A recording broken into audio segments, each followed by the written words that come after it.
นะเขามาเดี๋ยวด้วยวัดดวนกวนนะครับเนาะนะครับวัดดวนกวนเชียงใหม่ครับเนาะนะครับคำเขาที่เขาด้วยตั้งนายปูนนะครับเนาะมาโดยส่วนครับเนาะนะครับน่าจะเป็นน้องๆครับเนาะเขาด้วยนายวันจอมันคา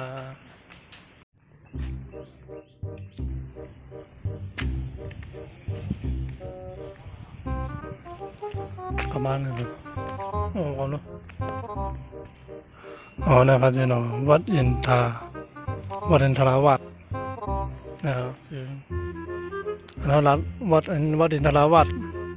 ต้นควันเนี่ยครับต้นควันเนี่ยเข้าใจเนาะวัดอินทราวาสเนี่ยเข้าใจกันเนาะเดี๋ยวมี2 ชื่อกันนะเนาะเข้ามาด้วยต้องได้กันเนาะต้องได้เหมือนไหนกันเนาะ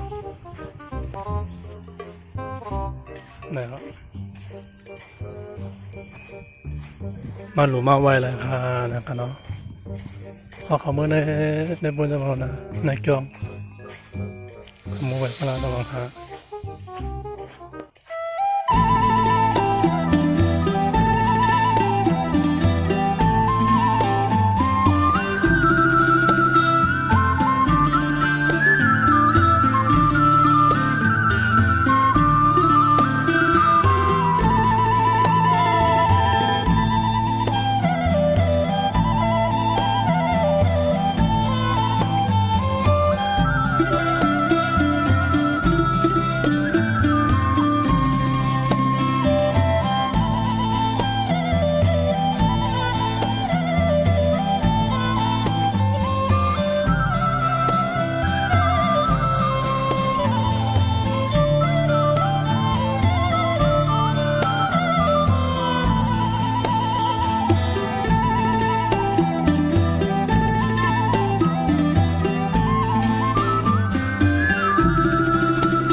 บาย